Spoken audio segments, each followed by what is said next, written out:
Bienvenidos a todos. Vamos a comenzar la clase de física aplicada. El tema a desarrollar es calor y temperatura. Está relacionado con el tema que desarrollamos en la clase de ayer, creo que fue, o de antier, sobre el movimiento del calor o la necesidad energética de los seres vivos y en este caso pues de algunos, vamos a hablar cómo se transfiere el calor y la diferencia entre calor y temperatura. Bien, primero vamos a definir qué es el calor. El calor es la energía que se transfiere de un cuerpo a otro. O sea que el calor siempre se transmite por medio de contacto. A diferencia de la temperatura, el calor es una sensación. Y aquí nos da un ejemplo, dice que si por ejemplo dos personas están en una misma habitación a 20 grados Celsius, una puede tener una sensación de calor y la otra no. Todo depende. Generalmente las mujeres tienden a padecer menos calor que los varones. Los hombres tienden a padecer más de calor que las mujeres. Son más adaptables a las situaciones de calor las mujeres. Por eso es que también cuando hace frío las mujeres se sienten frío más rápido que los hombres. Por tanto, el calor es la energía que pasa de un cuerpo a otro. Dicho de otra forma, ¿verdad? Si por ejemplo tenemos agua a 10 grados Celsius y añadimos agua a 20 grados Celsius, dice, esta última cede calor a la primera hasta que se igualan las temperaturas. Esto es una ley de la termodinámica. Dice que cuando tenemos dos sustancias con diferente temperatura en un mismo espacio, tarde o temprano, estas dos van a combinarse entre sí para formar un estado de equilibrio, que es lo que menciona acá, un equilibrio térmico, donde este va a ceder un poco de calor a esta otra sustancia a modo de igualar las temperaturas. Puesto que el calor es una energía, debe medirse mediante la unidad de joules o julios en español. Ahora sí, ¿qué es la temperatura? La temperatura de un cuerpo es la cantidad de energía interna que posee.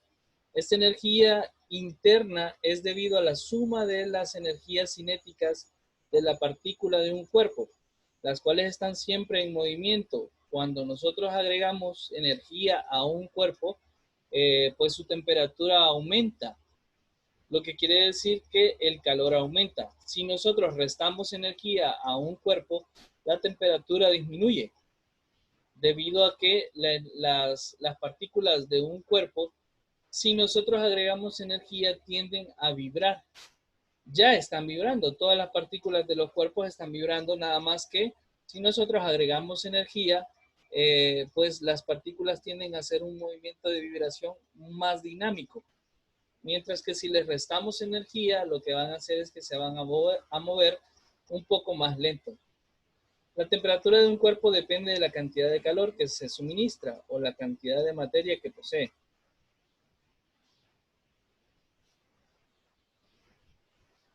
Entonces, mientras más calor se le suministra a un cuerpo, mayor será la temperatura. Mientras menos cantidad de materia tenga un cuerpo, menos partículas tiene y la temperatura será mayor.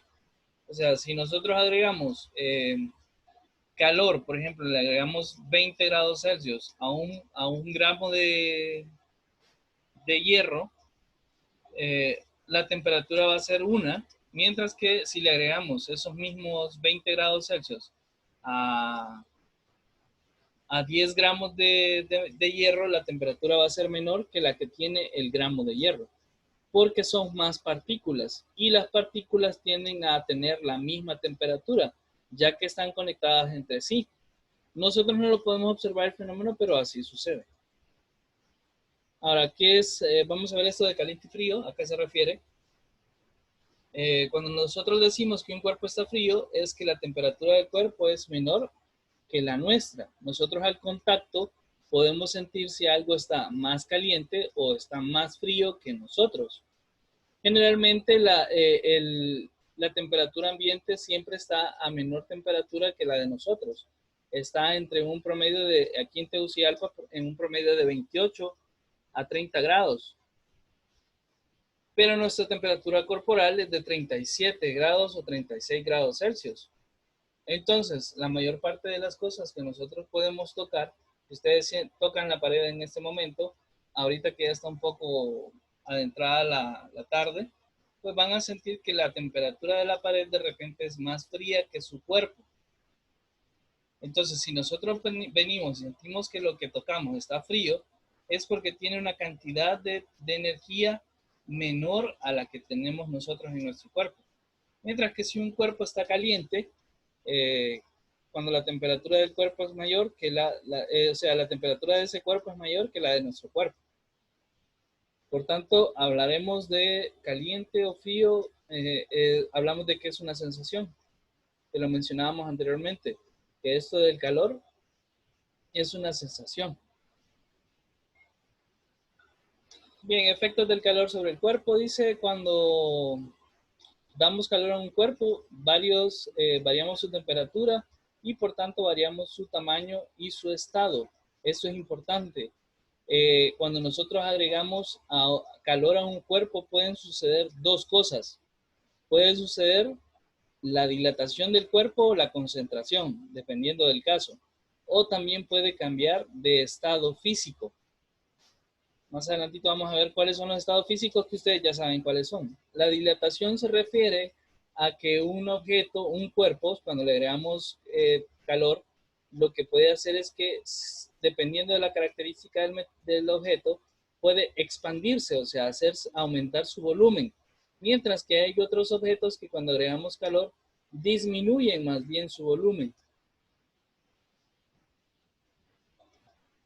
Y vamos a hablar un poquito primero de la dilatación y la concentración. En el caso de la dilatación es el aumento de volumen de un cuerpo debido a que al calentarlo las partículas que componen se mueven más deprisa y ocupan más espacio.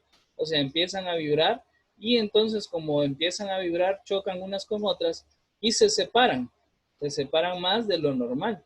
Es como que nosotros agreguemos, no sé si ustedes o lo pueden probar también, vienen y están calentando tortillas y de repente ya dejaron de calentar tortillas y apagan la estufa y dejan el comal ahí que se enfríe, ¿verdad? Pero agarren el comal y échenlo en una paila con agua y lo que van a escuchar es que el metal cruje debido a que estaba, como le habían agregado calor, su volumen había aumentado un poco y al enfriarlo rápidamente, entonces las partículas tienden a chocar y a juntarse más y eso causa un estruendo, que es la contracción del metal. Ahora, hablemos de la contracción, es la disminución del volumen de un cuerpo debido a que al enfriarlo, las partículas que lo componen se mueven más despacio y ocupan menos espacio. Es lo que acaba de mencionar. Esto sucede cuando enfriamos objetos que están a una temperatura mayor con un líquido o con otro cuerpo que está a una temperatura menor. Hay una brusquedad al momento de que las partículas regresan a una temperatura ambiente. En el caso de la dilatación, pues vamos a hablar de los cambios de estado porque están relacionados con la dilatación, o sea, con la ausencia o la aportación de calor a un cuerpo. En el caso de los estados que nosotros conocemos y que son los que manejamos aquí en la escuela, son el estado sólido, el estado líquido y el estado gaseoso. En estado sólido, pues las partículas están más unidas entre sí y forman estructuras sólidas, rígidas. Y en el caso de algunas, pues tienden a deformarse con, con los golpes o en otro caso, pues tienden a romperse. En el caso de las sustancias líquidas, las partículas están unidas entre sí, pero se mantienen y se dilatan más. O sea, en el caso de las partículas que están en estado líquido, están un poco más libres que las sustancias que están en estado sólido. Generalmente las partículas cuando están en estado líquido, pues tienden a formar tienden a deformarse con facilidad y se me va bueno, tienden a no tener forma definida y a tener la forma del recipiente que las contiene. En el caso de la mayor parte de las sustancias que nosotros conocemos en temperatura ambiente, la que nosotros conocemos normalmente, son pocas las que se encuentran en estado líquido. Uno de las sustancias que más conocemos nosotros que está en estado líquido a temperatura ambiente es el agua, pero también hay otras sustancias que están en estado líquido a temperatura ambiente, por ejemplo el mercurio, que el mercurio, a pesar de que es un metal, eh, y tiene las características de un metal que es brillante, que transmite la electricidad, pues se encuentra en estado líquido a temperatura ambiente. Luego están los gases, que es el otro estado, que los gases es cuando las partículas se encuentran pues muy volátiles, están muy separadas unas de otras y casi no se unen entre sí, casi no chocan entre sí.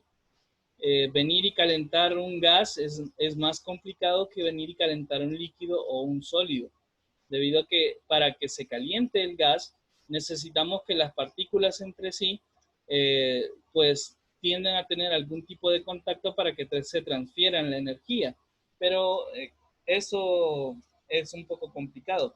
En el caso de los globos aerostáticos, por ejemplo, los globos aerostáticos funcionan algunos con gases calientes.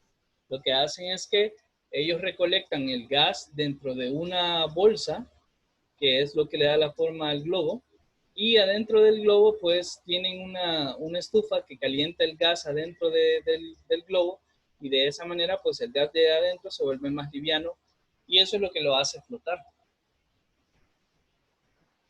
¿Preguntas hasta ahí? No. ¿No? Okay. No. Bien, hablábamos de que las sustancias pueden existir en tres estados: sólido, líquido, gaseoso, aunque aquí después de gaseoso sigue el estado plasmático y antes de sólido está el supercondensado, que son estados que casi no se pueden observar en nuestro planeta, pero sí están presentes. En el caso del plasma, es una sustancia, es cuando la sustancia está a una temperatura demasiado alta, pero se comporta como un líquido, así como el sol, que el sol las sustancias que están haciendo fusión o fisión en el sol, pues están tan calientes que se ven como un líquido.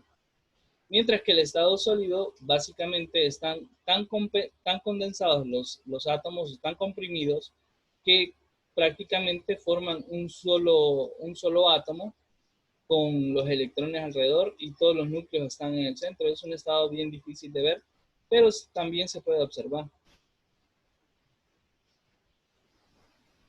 Bien, mencionaba aquí que el cambio de estado es la modificación en la forma en que se disponen las partículas de una sustancia.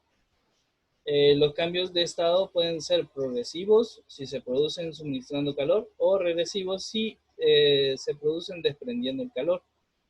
Aquí vemos el gráfico de los cambios de estado y aquí vemos los cambios progresivos y los regresivos. En el caso de los progresivos, pues son los que se ven en color rojo y los regresivos son los que están en color azul, que estos son, vamos a empezar aquí por el líquido, el sólido. De sólido, cuando pasa a líquido, pues se le llama a este proceso, se le llama fusión. De líquido a gas se llama vaporización. Y hay otro proceso que es inverso aquí, es de reducción de calor, que es de gas a sólido, que a eso se le llama sublimación inversa. Mientras que tenemos aquí el otro caso, en el caso de los regresivos, que cuando pasa de gas a líquido, eso se le llama condensación, de líquido a sólido se le llama solidificación, y cuando pasa de sólido a gas, que eso sí requiere, hay una inversión de calor, a eso se le llama sublimación.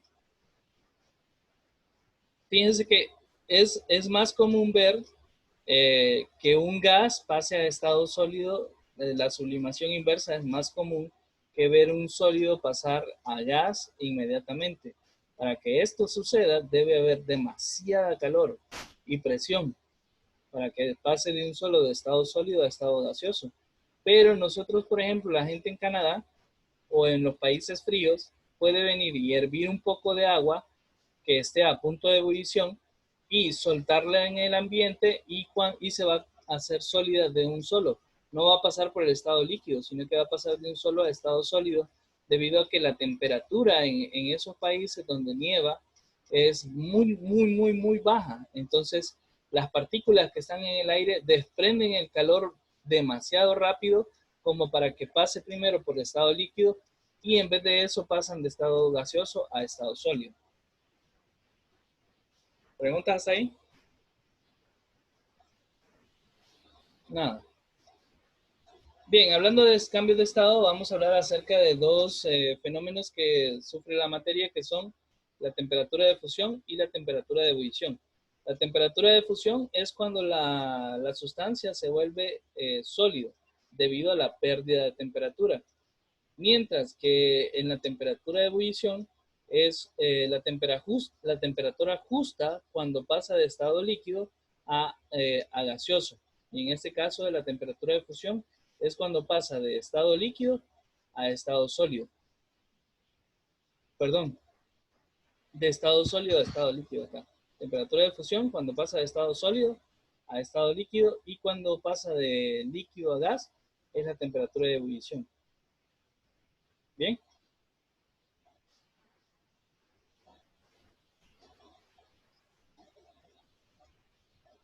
Y aquí vemos las escalas de temperaturas más utilizadas en este momento, porque han habido más escalas de temperatura, pero estas son las más utilizadas en la actualidad. Esos son los grados Fahrenheit, que es, esta la utiliza en el sistema inglés, y está la escala de grados Celsius, que lo usa toda la parte de América Latina y parte de Europa, y está la escala de grados Kelvin, que esta es la menos utilizada, pero se utiliza mucho en la parte de física y química, o sea, la parte científica y de investigación, utilizan más la escala de grados Kelvin que estas dos. Esta escala pues está en base a 212 y a menos 32, a 32, perdón. Esa es la escala de temperatura en la cual se bulle el agua y la de temperatura donde el agua se congela. A 32 grados Fahrenheit el agua se congela y a 212 grados el agua bulle. Ahora, esta escala sí está en base a la temperatura de congelamiento y de fusión del agua, de solidificación del agua. A 100 grados Celsius la temperatura del agua bulle y a 0 grados Celsius la temperatura está en estado sólido, o sea, congelada. Mientras que en la escala de grados Kelvin, que también es llamada la escala de grados absoluta, reporta que a 0 grados Celsius, perdón, son 273 grados Kelvin. Ahora, la escala de grados Kelvin se llama escala de grados absoluta debido a que a 0 grados Kelvin toda la materia conocida se encuentra en estado sólido o congelada. Por eso es que es llamada también la escala de grados absoluta, porque es la única que mide la temperatura a la cual cualquier sustancia conocida por el hombre se encuentra congelada. Bien, y aquí tenemos algo que vamos a utilizar nosotros, que es para hacer conversiones entre escalas de temperatura. Tenemos para pasar de grados Kelvin, para obtener grados Kelvin de grados Celsius, solamente se le suman los grados Celsius más 273 y eso es todo. O sea que si tenemos 10 grados Celsius más 273 grados Celsius serían 283 grados Kelvin. Y eso es todo el procedimiento. Mientras que tenemos lo contrario, que sería de pasar de grados Kelvin a grados Celsius, solamente se le restan los 273 y tendríamos el mismo caso que aquí arriba. Si tenemos 283 grados Kelvin menos los 273 serían 10 grados Celsius, que es lo mismo que hicimos, el mismo ejemplo que hicimos arriba. Ahora, para pasar de grados Celsius a Fahrenheit, tenemos acá la cantidad de grados Celsius por esta fracción que es 9/5, y al final le sumamos 32. En el caso de obtener grados Celsius a partir de grados Fahrenheit, pues ponemos la cantidad de grados Fahrenheit menos 32 por 5/9, que sería lo inverso de esta fracción, y le restamos los 32 que vemos acá. Entonces, de esto vamos a tener algunos ejercicios en plataforma para que ustedes puedan desarrollarlos, pero igual solo es de aplicar la fórmula. Solamente es, recuerden, en el caso de grados Kelvin, es los grados Celsius más los 273 nos dan como resultado grados Kelvin. Para obtener grados Celsius de grados Kelvin es los grados Kelvin menos 273 igual a grados Celsius. Y en el caso de la escala de grados Celsius a Fahrenheit, es la cantidad de grados Celsius por 9/5 más 32. O se puede hacer de otra manera. Es, si aquí tenemos 2, por ejemplo, 2 grados Celsius, lo multiplicamos primero este 2 por 9, que serían 18, entre los 5 que tenemos acá, y el resultado de esa división le sumamos 32. De esa manera es un poquito más sencillo. ¿Bien?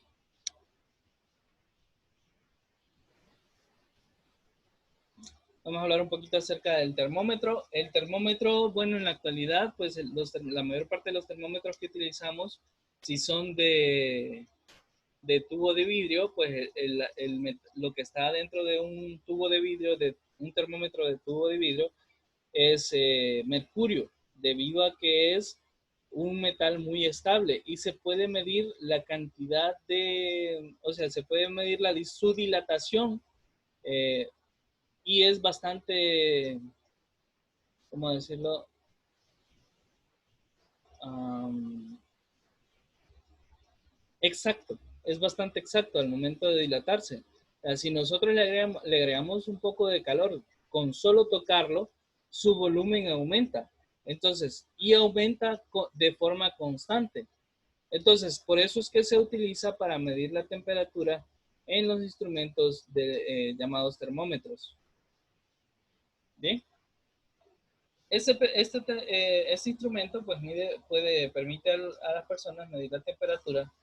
Están basados en la dilatación o concentración que sufre un líquido en su interior. El líquido más usado en los termómetros tiene un buen conductor de calor, como el mercurio o el alcohol. Hay algunos que son de alcohol también. Se han utilizado bastantes materiales para probar si funcionan con los termómetros, pero en el caso del alcohol casi no se utiliza debido a que el alcohol pues tiende a sufrir evaporación dependiendo del calor que haya. Entonces, lo que más se utiliza es el mercurio. Y aquí vemos un termómetro tradicional que utiliza mercurio. El mercurio tiene ese color rojizo. Y bueno, entonces aquí tenemos la reserva de mercurio. Pues cuando este mercurio entra en contacto con el ambiente, pues su volumen va aumentando dependiendo de la cantidad de calor que haya. O en todo caso, si el calor es menor, pues viene y se concentra y el volumen disminuye y se concentra más en el centro. Aquí vemos dos tipos de de termómetros, perdón.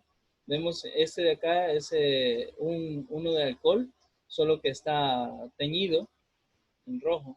Y aquí vemos uno de mercurio que también está revestido con una parte metálica aquí para que sea más eficiente la sensación de la transferencia de calor del ambiente o de la persona que lo está usando.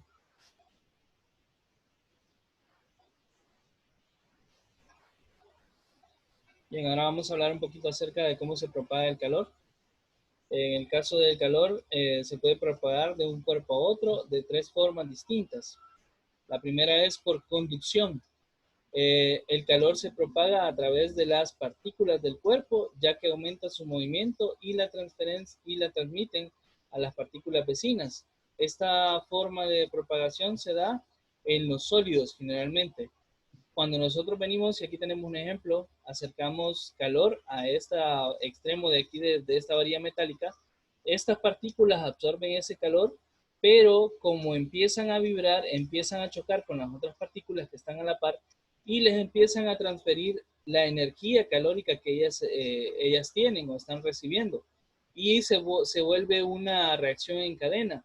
Esas partículas cargadas chocan con las que están a la par y le vuelven a transmitir y así sucesivamente, hasta que el calor llega hasta una cierta cantidad de átomos donde empieza a disiparse la energía que está recibiendo estos átomos de acá, pues tiende a disiparse conforme va avanzando la energía entre las otras partículas que se ven acá. Entonces, esta sería la forma más común que nosotros podemos, o bueno, la de contacto entre sólidos sería de partícula a partícula, y este tipo de transferencia de energía se le llama conducción. Luego tenemos la otra que sería por convección, que es una forma de propagación de los líquidos o los gases. Se produce una circulación de las partículas de líquido o el gas que provoca una corriente de convección. Esto se produce porque al calentar un líquido o gas, las partículas que más temperatura suben, de mayor temperatura suben, y las que de menor temperatura tienden a bajar, las cuales al calentar se vuelven a subir y así sucesivamente. Aquí vemos un ejemplo. Vemos que las partículas frías son reemplazadas por las partículas que están calientes. O sea, estas partículas que se calientan suben inmediatamente y desplazan a las que estaban aquí frías, y estas que están frías bajan nuevamente, se vuelven a calentar, vuelven a subir y así se forma este ciclo. Por eso es que vemos que bueno, esto que se ve con el agua así, es que las partículas están vibrando tanto que los átomos se están separando, los átomos de agua, se están separando el oxígeno con el hidrógeno. Y como el oxígeno tiende a formar estas bolitas de aire adentro del líquido, y por eso es que vemos las burbujas. Entonces, este movimiento o este fenómeno se le llama convección, cuando los líquidos o los gases empiezan a hacer este movimiento de giro y las partículas calientes tienden a reemplazar a las que están frías arriba y bajan y se vuelven a calentar, etcétera, etcétera.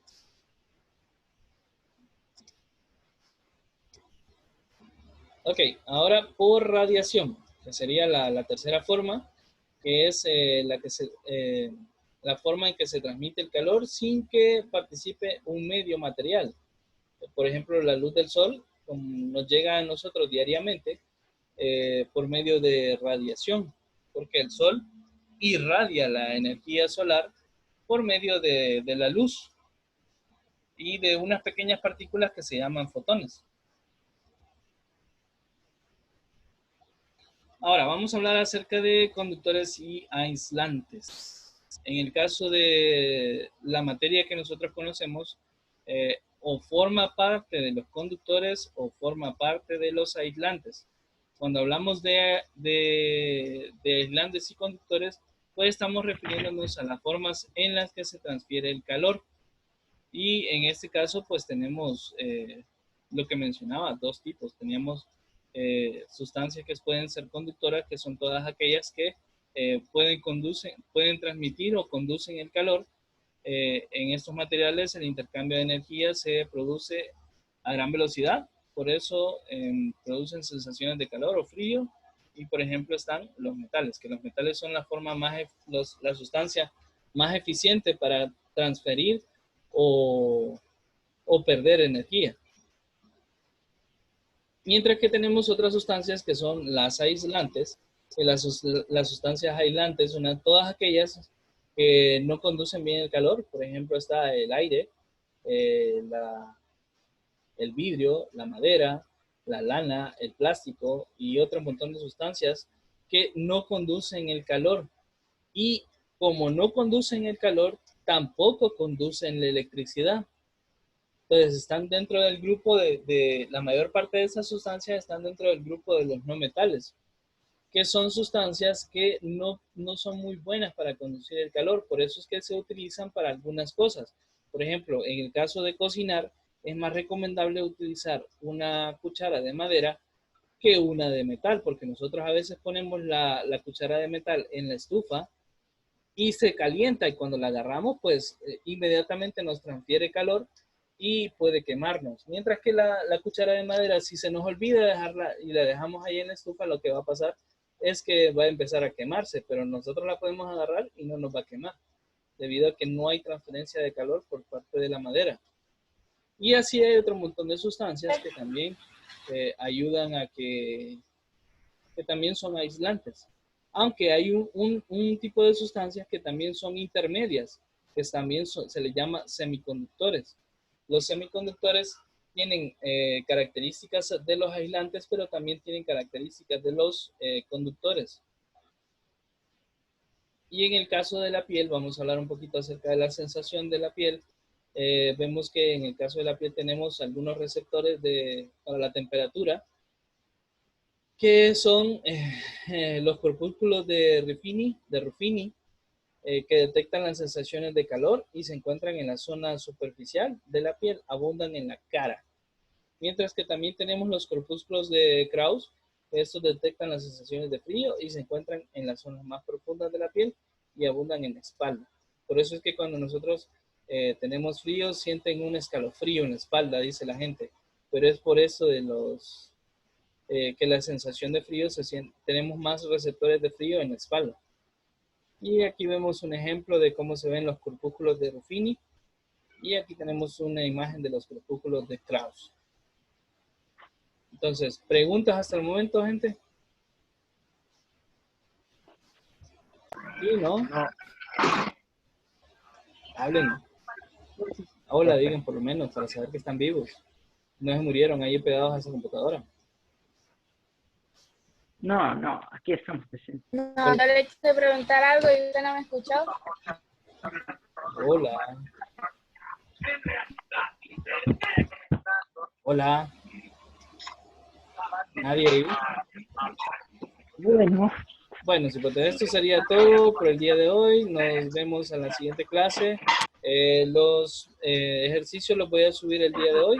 Así que si tienen dudas con respecto a este tema, pues pueden revisar la plataforma o pueden, creo que el profe Alejandro también les manda los videos por WhatsApp. Les pueden revisar cualquier cosa o se